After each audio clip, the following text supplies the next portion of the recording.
Hello everyone, कैसे हैं आप सब लोग। आशा करता हूँ आप लोग अच्छे होंगे। देखिए बच्चों, ऐसा है कि हाल ही में भी एसएससी ने सिलेक्शन पोस्ट की वैकेंसीज निकाली हैं। उसकी फॉर्म अभी भरे जा रहे हैं ऑनलाइन। और बाद में आपका एसएससी स्टेनो का पेपर भी आएगा और एसएससी सीजीएल का भी आएगा और सीपीयू का भी आएगा। तो आने वाली सारी एसएससी की वैकेंसीज को ध्यान में रखते हुए हम लोग ये लेक्चर सीरीज स्टार्ट कर रहे हैं। इसके अंदर हम इंग्लिश के एग्जाम में आने वाले इंग्लिश के टॉपिक के एक एक टॉपिक को डिस्कस करेंगे। चाहे वो एरर डिटेक्शन का हो, चाहे वो पैरा जंबल्स का हो, चाहे वो क्लोज टेस्ट का हो, चाहे वो आपका अनसीन पैसेज हो आरसीपी, चाहे active passive, direct indirect, vocabulary, जितने भी टॉपिक्स आपके इंग्लिश के आते हैं वो हम सारे डिस्कस करेंगे। और धीरे धीरे अपने फाउंडेशंस को स्टार्ट करके आगे के कॉन्सेप्ट्स को और स्ट्रॉन्ग करेंगे। तो इन सारी आने वाली वैकेंसीज़ को ध्यान में रखते हुए ये लेक्चर सीरीज स्टार्ट कर रहे हैं। अभी पहला जो लेक्चर है ये एरर डिटेक्शन पे है, वो भी नाउन के चैप्टर से है। देखिए मैं आपको अभी क्लियर बता दूं कि मैं ज़्यादा डिटेल में डिस्कस अभी नहीं करूंगा, क्योंकि अभी स्टार्टिंग के लेक्चर्स हैं। बाद में धीरे धीरे हम डिटेल्स में जाके एक एक पार्ट को पढ़ेंगे। इस क्वेश्चन के अंदर एक एक पार्ट ऑफ स्पीच को पढ़ेंगे, कहाँ गलती हो सकती थी, कहाँ नहीं हो सकती थी, पूरे क्वेश्चन को डिस्कस करेंगे। लेकिन तब तक आप लोगों का थोड़ा बेस तो बना दें, उसकी बात करेंगे, ठीक है। तो चलिए ज़्यादा बात ना करते हुए अब स्टार्ट करते हैं आज की इस लेक्चर सीरीज़ को। ये नाउन की सीरीज़ है, पार्ट 1 है। अभी हम इजी क्वेश्चंस कर रहे हैं, इसके बाद मॉडरेट लेवल भी करेंगे, उसके बाद डिफ़िकल्ट लेवल भी करेंगे। धीरे धीरे सारे कॉन्सेप्ट सीखेंगे और अपने फाउंडेशंस को स्ट्रॉन्ग करेंगे कि इंग्लिश में हमारे नंबर कम ना हो। तो चलिए स्टार्ट करते हैं। आज का पहला क्वेश्चन देखते क्या है। Before making any financial decisions it's always wise to seek professional advices to ensure a secure and informed choice before making any financial decisions। अब इसका क्या मतलब है before making any financial decisions, कि कोई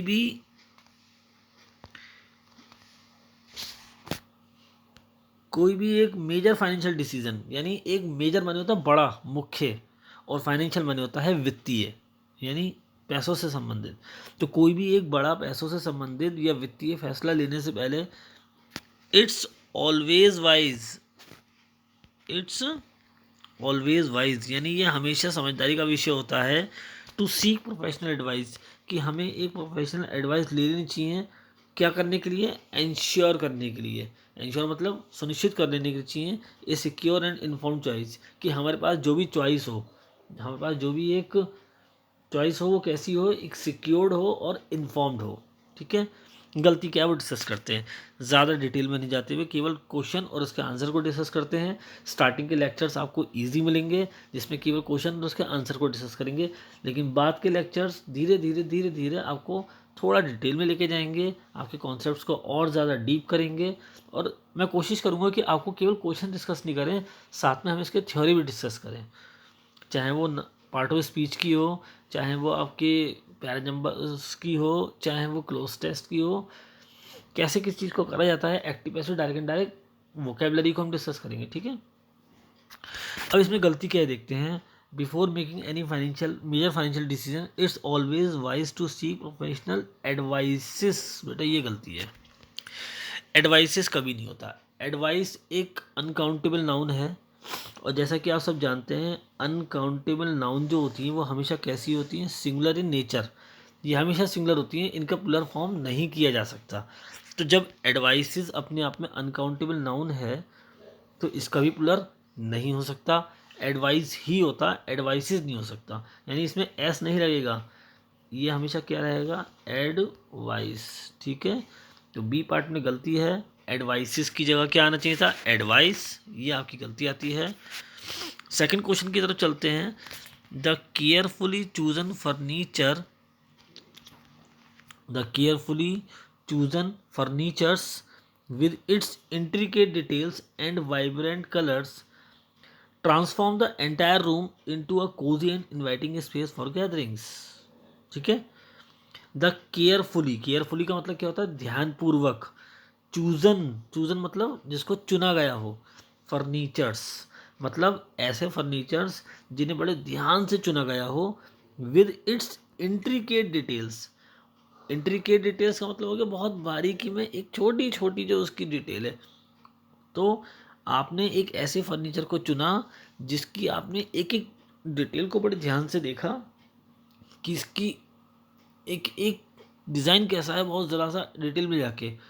एंड वाइब्रेंट कलर्स, और उसके colours भी कैसे हैं, बहुत ज़्यादा खिले हुए कलर्स हैं। वाइब्रेंट माने होता है बहुत खिले हुए, निखरे हुए। तो कोई भी एक ऐसा फर्नीचर्स, क्वेश्चन क्या कह रहा है हमसे, कोई भी एक ऐसा फर्नीचर जिसे बड़े ध्यान से चुना गया हो और उसकी बहुत बारीकी से डिटेल देखी गई हो और उसके ऐसे खिले हुए कलर हों, तो ऐसा फर्नीचर क्या करता है, ट्रांसफॉर्म करता है। ट्रांसफॉर्म माने होता है परिवर्तित कर देना, बदल देना। क्या बदल देता है, द एंटायर रूम, पूरा का पूरा। एंटायर माने क्या होता है, संपूर्ण। पूरा का पूरा कमरा क्या कर देता है, बदल देता है। किसमें बदल देता है, into a Cozi and inviting space, एक आरामदायक और स्वागत करने लायक। इनवाइटिंग माने तो भाई किसी को निमंत्रित करना होता है ना, तो इनवाइटिंग स्पेस में कर देता है किसके लिए, फॉर गैदरिंग्स। अब गैदरिंग्स का क्या मतलब है, गैदरिंग्स का मतलब है मेहमान, आने वाले जो आपके घर में अतिथि हैं। तो अगर कोई एक ऐसा फर्नीचर से जिसे बड़े ध्यान से चुना गया है, उसकी डिटेल्स को देखने के बाद में, और उसके जो कलर्स हैं वो इतने खिले हुए हैं, तो ऐसा फर्नीचर्स बदल देता है पूरे कमरे को एक आने लायक, निमंत्रण करने लायक और आरामदायक जगह में सारे मेहमानों के लिए। गलती क्या है उस पर डिस्कस करते हैं। गलती इसके अंदर सामने दिख रही है कि कुछ ऐसे नाउन होते हैं जो हमेशा सिंगुलर ही रहते हैं, इन्हें प्लुरल नहीं किया जा सकता। जैसे कि आपके पास में एक वर्ड होता है सीनरी, SCENERY, सीनरी, ठीक है। इसका प्लुरल फॉर्म नहीं बनता, सीनरीज नहीं होता। सीनरी के बाद एक वर्ड होता है जिसे हम बोलते हैं पोएट्री। क्या बोलते हैं बच्चों, पोएट्री। ये भी हमेशा सिंगुलर रहता है, इसका प्लुरल नहीं बनता। सेम, फर्नीचर एक ऐसा वर्ड है, एक ऐसी नाउन है जो हमेशा, चाहे आप सिंगुलर यूज़ करना चाहो या प्लुरल, उसमें एस नहीं लगता। यानी फर्नीचर का फर्नीचर्स कभी नहीं होता, और यही इसके अंदर गलती है। तो ए पार्ट में आपकी गलती आती है, फर्नीचर गलत लिखा है, फर्नीचर्स की जगह फर्नीचर होना चाहिए था। ठीक है, देखिए अभी हम ज़्यादा क्वेश्चन को डिस्कस नहीं कर रहे हैं कि ये केयरफुली क्या है, चूजन क्या है, फर्नीचर्स अगर है तो ये नाउन किस फॉर्म में यूज़ हुआ है, एज ए सब्जेक्ट हुआ या ऑब्जेक्ट हुआ है। ये बहुत आगे की बातें हैं, धीरे धीरे सारी चीज़ें डिस्कस करेंगे। अभी बेसिक्स पढ़ते हैं। थर्ड क्वेश्चन की तरफ चलते हैं। His brother in laws had given up trying. Given up, देखिए गिव अप कर देने का मतलब होता है प्रयास करना छोड़ देना, दावा छोड़ देना, हार मान लेना। और ट्राइंग माने होता है प्रयास करना। और ब्रदर इन लॉ मतलब, ब्रदर इन लॉ जिसको हिंदी में साला कहते हैं, his brother in law had given up trying to explain to him the different cuts of meat. मतलब उसके ब्रदर इन लॉ ने प्रयास करना ही छोड़ दिया था। अब किस चीज़ का प्रयास करना छोड़ दिया था, टू एक्सप्लेन, समझाने का। अरे क्या समझाने का, टू एक्सप्लेन टू हिम, उसको समझाना। ठीक है, मतलब जीजा जी को समझा रहा है साला, और उसने कहा मैं नहीं समझा रहा, मैं थक गया, मेरे बस की नहीं है। क्या नहीं समझा रहा, the different cuts of meet, कि किस तरीके से मीट को अलग अलग तरीके से काटा जा सकता है, अलग अलग कट्स कैसे लगाए जा सकते हैं। उसने ये बताना छोड़ दिया, बोला मैं नहीं बता रहा, अब मैं खुद ही कर लूँगा या आपने आप कर जैसे करना है। लेकिन उसने एक्सप्लेन करना छोड़ दिया, गिव अप कर दिया था। ठीक है, अब गलती क्या है इसके अंदर ये देखते हैं। देखिए बच्चों, एक टॉपिक होता है जिसे हम बोलते हैं नाउन कंपाउंड। नाउन कंपाउंड में क्या होता है, एक नाउन होती है, उसके साथ एक प्रेपोजिशन आती है, और फिर एक नाउन आता है। ठीक है, अब इसमें गलती क्या बनती है कि जैसे हमारे जो ब्लड रिलेशंस या हमारे जो फैमिली रिलेशंस होते हैं, जिसमें हम brother in law, sister in law, mother in law, father in law, इन सब की बात करते हैं। तो इनमें अगर अगर आपने कहा कि ये ब्रदर इन लॉ है, ब्रदर इन लॉ, अब एक ब्रदर इन लॉ है यानी एक साला है तो ब्रदर इन लॉ लिखा जाएगा। लेकिन अगर एक से ज़्यादा साले हैं, एक से ज़्यादा ब्रदर्स इन लॉ हैं तो उनका प्लुरल फॉर्म बनाना पड़ेगा। तो brother in law, mother in law, father in law, sister in law, इन सब का जो प्लुरल फॉर्म बनता है उसमें एस लॉ में नहीं लगता। कहाँ लगता है? यहाँ पे लगता है।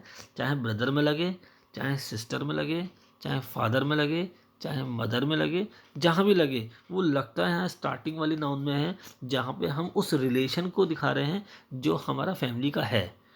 लॉ में नहीं लगता है। ठीक है, अगर ऐसा है तो आप गौर से देखें, यहाँ ए पार्ट में आपको गलती नज़र आ रही है। यहाँ पे उन्होंने ब्रदर में एस नहीं लगाया, लॉ में लगा दिया है। ये इसमें गलती है, इसे काटेंगे।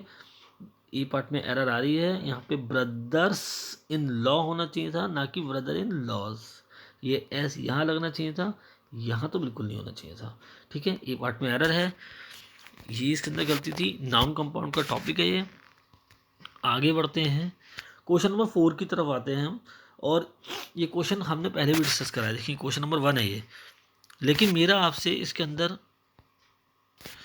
एक क्वेश्चन मेरा आपसे पूछना है कि इस क्वेश्चन के अंदर आपको कहाँ और गलती नज़र आ रही है। देखो इसका आंसर तो हमने डिस्कस करा था, अगर आप देखें गौर से तो हमने इसका आंसर डिस्कस करा था। Before making any major financial decision, यानी कोई भी एक बड़ा फाइनेंशियल डिसीजन लेने से पहले इट्स ऑलवेज वाइज, ये हमेशा समझदारी का विषय होता है, टू सीक प्रोफेशनल एडवाइसेस, कि हमें एक प्रोफेशनल एडवाइस लेनी चाहिए, to ensure a secure and inform choice, ताकि हम इस बात को सुनिश्चित कर लें कि हमारे पास जो चॉइस है वो एक सिक्योर्ड और इन्फॉर्म्ड है, यानी जानकारी से भरी हुई चॉइस है। गलती क्या थी, मैंने आपको बताया था बी पार्ट में एडवाइस की जगह एडवाइस आएगा, क्योंकि एडवाइस अपने आप में अनकाउंटेबल नाउन है, और अनकाउंटेबल नाउन हमेशा कैसी होती हैं? सिंगुलर इन नेचर, उनका प्लुरल नहीं किया जा सकता। ये तो इसमें गलती थी। इसके अलावा इस क्वेश्चन में एक गलती और है, और मैं उम्मीद करता हूँ कि जो सीनियर स्टूडेंट्स हैं, जो ऑलरेडी बहुत पहले से तैयारी कर रहे हैं 1 साल 2 साल से, वो अब इसके अंदर मुझे ये बताएंगे कि इसमें ये जो एडवाइसेस की गलती थी, इसके अलावा एक गलती और वो कौन सी है। तो आप लोग मुझे कमेंट करके अपना आंसर बताएं, ट्राई करें बताने के लिए कि इसमें इसके अलावा आपको कहाँ गलती नज़र आ रही है क्वेश्चन में, क्योंकि मुझे वो लग रही थी गलती, मेरे हिसाब से तो गलती है। बाकी देखते हैं आप लोगों को वो गलती नज़र आती नहीं आती है। ठीक है, तो न्यू स्टूडेंट्स के लिए इसका आंसर मैंने आपको बता दिया था, बी एडवाइसेस की जगह एडवाइस आएगा। और जो सीनियर स्टूडेंट्स हैं वो बताएं इसके अंदर एक गलती और है, क्या है वो। ठीक है, क्वेश्चन नंबर 5 की तरफ चलते हैं। The team have not yet finalised, yet का मतलब होता है जो काम अभी तक हुआ ही नहीं है। ठीक है, the team have not yet finalise its strategy, यानी टीम ने अभी तक अपनी रणनीति को अंतिम रूप ही नहीं दिया है। The team have not yet finalised its strategy for the upcoming project, upcoming माने आने वाले प्रोजेक्ट के लिए, leading to a sense of uncertainty among the members. Leading माने होता है उस तरफ रुझान करना, उस तरफ लेके जाना।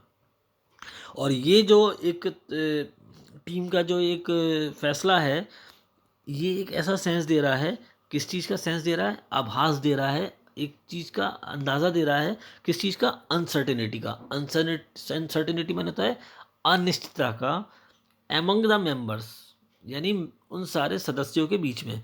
यानी जब टीम ने अभी तक कोई भी अपनी रणनीति को फाइनली नहीं करा है, तो इससे सारे टीम मेंबर्स जो हैं उनके बीच में एक ऐसी अंदाज़ा लगा रहे हैं, वो लोग ऐसा आभास कर रहे हैं कि शायद टीम अभी काम नहीं करना चाह रही इस प्रोजेक्ट पे, या उसका इंटरेस्ट नहीं है। एक अनिश्चितता का भाव नज़र आ रहा है, सेंस ऑफ अनसर्टिनिटी, यानी अनिश्चितता का भाव नज़र आ रहा है, किसके बीच में? मेंबर्स के बीच में। चलिए गलती डिस्कस करते हैं, क्या है? The team have not yet finalise its strategy. आप गौर से देखें, यहाँ पे इट्स लिखा है। इट्स मतलब आप सिंगुलर नाउन की बात कर रहे हैं, सिंगुलर सब्जेक्ट की बात कर रहे हैं। अब होता क्या है, आपके पास में एक नाउन होता है जिसे आप कहते हैं कलेक्टिव नाउन, समूहवाचक संज्ञा। उसमें क्या होता है कि वो जो कलेक्टिव नाउन है उसके अंदर जितने भी मेंबर्स हैं, अगर वो एक ही तरीके से काम कर रहे हैं, उनका काम करने का तरीका, पैटर्न जो है काम करने का वो बिल्कुल सेम है, तो उसे सिंगुलर माना जाता है। लेकिन अगर उस टीम के मेंबर्स में या उस टीम के जो आइडेंटिटी या यूनिट्स हैं उनके काम करने के तरीके में अंतर आ जाता है, कुछ अलग तरीके से काम कर रहे हैं, कुछ अलग तरीके से, तो वो प्लुरल बन जाते हैं। ठीक है, अब इसको थोड़ा और सिंपल तरीके से समझते हैं। मान के चलें एक टीम है, मतलब एक कलेक्टिव नाउन होती है ज्यूरी। ज्यूरी का मतलब होता है कलेक्शन ऑफ जजेस। अब एक पूरे ग्रुप है जजेस का, एक ग्रुप ऑफ जजेस, उसको ज्यूरी बोलते हैं। मान के चलें एक ऐसा टीम है जिसमें 5 जजेस हैं, एक ऐसी ज्यूरी है जिसमें 5 जजेस हैं। उन 5 जजेस में से पांचों के पांचों ने एक सही फैसला दिया, सबने हाँ बोला, yes yes yes yes yes, यानी उनका काम करने का तरीका सही है, एक बिल्कुल सेम है।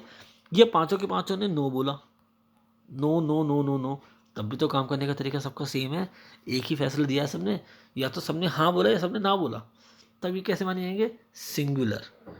लेकिन अगर इन 5 जजेस में से 3 ने बोला हाँ और 2 ने बोला ना, अब देखो इनके काम करने के तरीके में अंतर आ गया, फूट पड़ गई इनके बीच में। तो जहाँ भी कलेक्टिव नाउन अलग अलग फैसलों में बट जाती है तब वो प्लुरल मानी जाती है, लेकिन अगर उनका फैसला एक ही होता है तब वो सिंगुलर मानी जाती है। अब यहाँ पे पूरी टीम की बात हो रही है, पूरी टीम ने अपने जो डिसीजन है उसको अभी तक फाइनलाइज ही नहीं करा है, यानी काम करने का तरीका सेम है। और क्लियर आपको यहाँ पे एक हिंट मिल रहा है कि यहाँ इट्स लिखा है, यानी टीम को सिंगुलर माना जा रहा है। और अगर टीम को सिंगुलर माना जा रहा है तो उसके साथ हैव नहीं आ सकता, क्या आएगा यहाँ पे, हैज़ आएगा। तो बच्चों ये डायरेक्टली नाउन का क्वेश्चन नहीं था, ये क्वेश्चन एक्चुअल में टाइम एंड टेंस का था, लेकिन इसमें नाउन का कॉन्सेप्ट क्या लगा था, वो ये था कि ये जो कलेक्टिव नाउन है इसका काम करने का तरीका सेम है, तो ये सिंगुलर माना जाएगा। और अगर सब्जेक्ट सिंगुलर है तो वर्ब भी कैसी आएगी, सिंगुलर आएगी। सब्जेक्ट वर्ब एग्रीमेंट का कॉन्सेप्ट है, मैंने आपको पहले भी लेक्चर पढ़ाया सब्जेक्ट वर्ब एग्रीमेंट का, उसको आगे भी डिस्कस करेंगे हम, कि सिंगुलर सब्जेक्ट तो सिंगुलर वर्ब, प्लुरल सब्जेक्ट तो प्लुरल वर्ब। क्या गलती थी यहाँ पे, ए पार्ट में गलती आ रही है आपकी, देखें क्या गलती है कि यहाँ पे हैव नहीं आना चाहिए था, हैव की जगह हैज़ आना चाहिए था। The team has not yet finalise its strategy for the upcoming project. ठीक है, आगे बढ़ते हैं नेक्स्ट क्वेश्चन की तरफ, देखते हैं वो हमसे क्या कह रहा है। Question number 6, the government employees went doors to doors in a village to fetch some data. The government employees यानी जितने भी सरकारी कर्मचारी हैं, वेंट माने गए थे, ये गो की थर्ड फॉर्म है, सेकंड फॉर्म है गो, वेंट, गॉन, ये इसकी 3 फॉर्म्स होती हैं। ये सेकंड फॉर्म है यानी पास्ट का इंडेफिनिट चल रहा है। The government employees went doors to door in a village, तो जितने भी सरकारी कर्मचारी थे वो एक दरवाजे से दूसरे दरवाजे यानी हर घर में गए थे, कहाँ पे, इन अ विलेज, गांव में। किस लिए गए थे, टू फैच सम डाटा, यानी कुछ जानकारी इकट्ठी करने के लिए। ठीक है, अब गलती क्या है इसके अंदर, भाई सीधी सी बात है, गवर्नमेंट एम्प्लॉयज़ एक घर में गए होंगे, उस एक घर से फिर दूसरे घर में गए होंगे, फिर वहाँ से तीसरे घर में गए होंगे, फिर वहाँ से चौथे घर में गए होंगे, यानी एक बार में एक ही घर पे जाएंगे, एक ही घर में जाके डेटा लेंगे, उसके बाद दूसरे घर का डेटा लेंगे। यानी पहले एक दरवाजे पे गए, फिर दूसरे दरवाजे पे गए, फिर तीसरे दरवाजे पे गए, फिर चौथे दरवाजे पे गए, यानी from one door to second door, second door to third door, third door to four door, यानी एक बार में एक ही दरवाजे पे जाएंगे। ऐसा नहीं है कि एक साथ सब पे चले जाएंगे, एक बार में एक ही काम हो सकता है ना। अगर आप देखें तो अगर ऐसा है तो यहाँ पे गलती क्या नज़र आती है, द गवर्नमेंट एम्प्लॉयज़ वेंट, बेटा डोर्स टू डोर्स नहीं हो सकता, डोर टू डोर होता है। वैसे भी आपने पढ़ा है, एक कंपनी है ना DTDC, door to door courier company, तो डोर टू डोर होता है, डोर्स टू डोर्स नहीं होता है। तो यहाँ पे गलती बी पार्ट में आती है, डोर्स टू डोर्स नहीं होना चाहिए था, इसमें से एज हटाओ, डोर टू डोर करो। ठीक है, और कोई गलती नहीं इसके अंदर। क्वेश्चन नंबर 7 की तरफ चलते हैं। The number of containment Jones, containment zones आपको याद होगा कोविड के टाइम पे जिस एरिया में ज़्यादा कोविड फैल जाता था उस एरिया को कंटेनमेंट जोन कहते थे। जहाँ पे ज़्यादा पॉजिटिव केस आ जाते थे कोविड के, उस एरिया को कंटेनमेंट जोन कहते थे। ठीक है, तो the number of containment zones were 715 in Delhi. तो जितने भी कंटेनमेंट जोन्स हैं कहाँ पे, दिल्ली में, उनकी संख्या कितनी हो गई है, 715। By the end of July, by the end का मतलब यहाँ तक, तो कहाँ तक, जुलाई तक, जुलाई के अंत तक, जुलाई के अंत तक दिल्ली के अंदर जो कंटेनमेंट जोन की संख्या है वो 715 हो गई थी, अफेक्टिंग नियरली 33.5 लाख पीपल।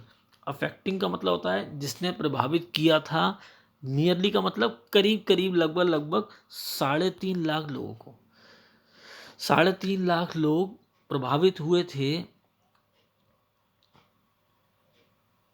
किससे, कंटेनमेंट जोन 715 जब हो गए थे, मतलब इतने लोग कोविड की बीमारी से ग्रस्त हो गए थे, इसीलिए। अब गलती क्या है इसके अंदर, ये देखते हैं।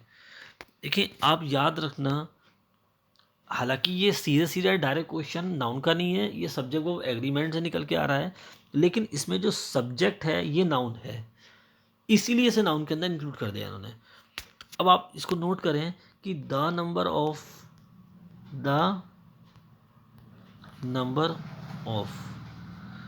अगर सब्जेक्ट के रूप में आपने नाउन में कभी भी देखा कि द नंबर ऑफ लिखा है, तो इसके साथ हमेशा नाउन कैसी आएगी, सिंगुलर आएगी। याद रखना, इसके साथ सॉरी जो वर्ब आएगी हमेशा कैसी आएगी, सिंगुलर आएगी।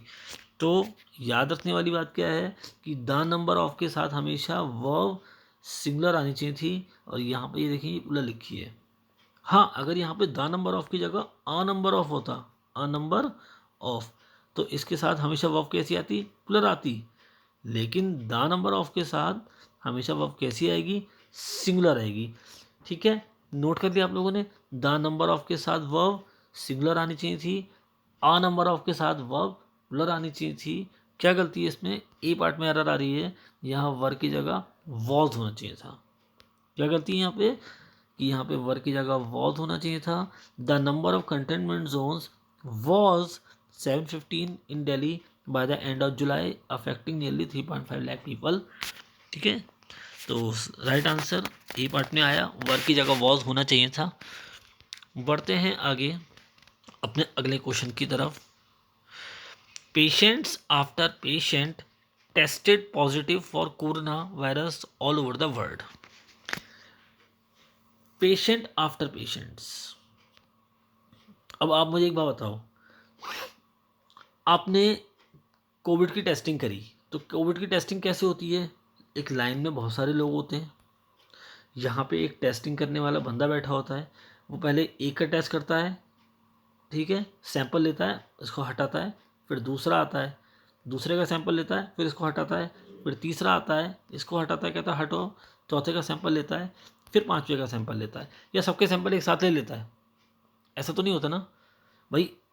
एक बंदा एक बार में एक का सैंपल लेगा ना, या इसके 6 हिस्से हो जाएंगे एक इंसान के, एक इस पे चले जाएगा, एक इस पे, एक इस पे, एक इस पे, मुझे आप एक बात बताओ, ऐसा तो नहीं है ना। तो एक बार में एक पेशेंट को कोरोना पॉजिटिव शो कर रहा है या नेगेटिव शो कर रहा है, उसका दूसरे को करेगा। तो आप देखें, एक पेशेंट के बाद दूसरा पेशेंट पॉजिटिव टेस्ट होगा कोरोना के लिए ऑल ओवर द वर्ल्ड। ठीक है, यानी पेशेंट के बाद एक पेशेंट, एक मरीज का दूसरा मरीज वायरस से पॉजिटिव होता जा रहा है, निकलता जा रहा है। टेस्टेड पॉजिटिव मतलब वो पॉजिटिव पाया जा रहा था, किस चीज़ के लिए, कोरोना वायरस के लिए। कहाँ पे, ऑल ओवर द वर्ल्ड, पूरी दुनिया में। लेकिन एक की रिपोर्ट आएगी, फिर दूसरे की आएगी, फिर तीसरे की आएगी, इकट्ठी एक साथ पूरे कॉलोनी में, पूरे मोहल्ले की रिपोर्ट नहीं आ जाएगी। ठीक है, तो गलती यहाँ पे ए पार्ट में साफ नज़र आती है। जैसे हमने ऊपर एक क्वेश्चन करा था ना, government employees went doors to doors नहीं होना चाहिए था, डोर टू डोर होना चाहिए था। उसी तरीके से यहाँ पे क्या गलती है भाई, पेशेंट आफ्टर पेशेंट होगा, ना कि पेशेंट्स आफ्टर पेशेंट्स, ब्लर नहीं हो सकता। तो आप गौर से देखें, यहाँ तो सही लिखा है पेशेंट्स, यहाँ क्यों एस लगा दिया, ये नहीं होना चाहिए था, पेशेंट होना चाहिए था यहाँ भी। तो patient after patient tested positive for corona virus all over the world. ठीक है, तो error is in part A part में गलती है इसके अंदर। आगे बढ़ते हैं अपने क्वेश्चन नंबर 9 की तरफ। It was a surprising to receive the gift from my brother.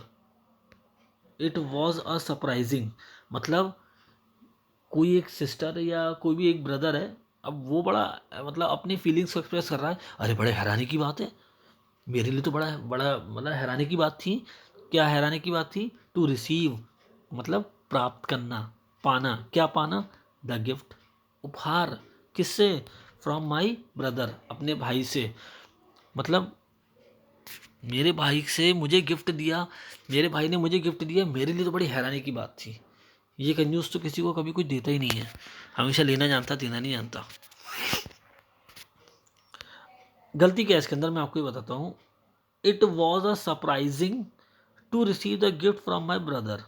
गलती ये है कि यहाँ पे आप देखें, वॉज क्या है? लिंकिंग वर्ब है, ठीक है, क्योंकि इसके बाद डायरेक्ट आईएनजी फॉर्म नहीं आ रही, बीच में एक आर्टिकल ए आ गया है। आगे नहीं आ गया, गौर से देखिए। अगर यहाँ पे ये ए नहीं होता ना, तो ये हेल्पिंग वर्ब होती और ये मेन वर्ब होती, जो कि पास कॉन्टिन्यूस में होता है।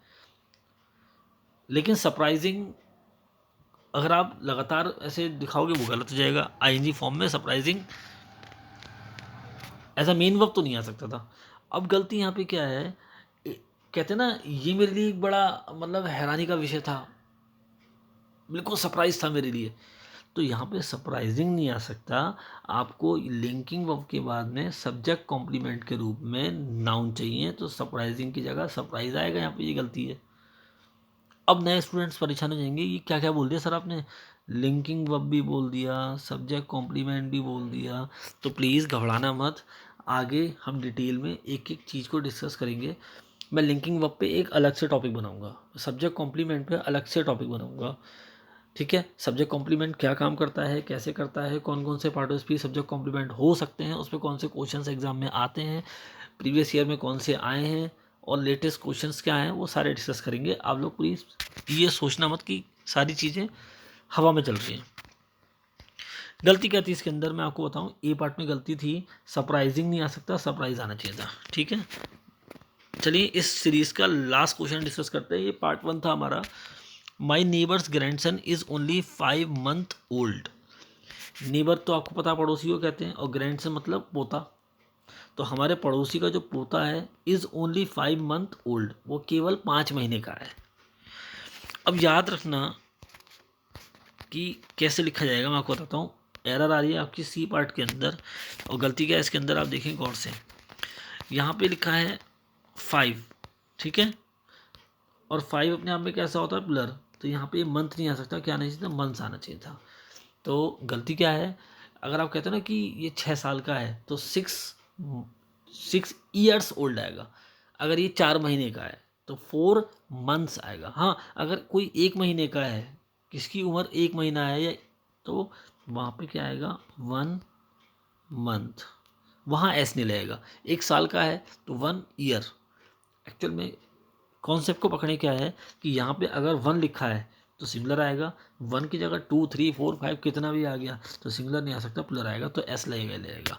तो सी पार्ट में गलती आती है आपकी कि माई नेबर्स ग्रैंडसन, हमारे पड़ोसी का जो ग्रैंडसन है, पोता है, इज़ ओनली, वो केवल कितने साल का है, कितने महीनों का है, 5 मंथ्स ओल्ड होना चाहिए था, ऐसा लगना चाहिए था। सी पार्ट में गलती है, ठीक है।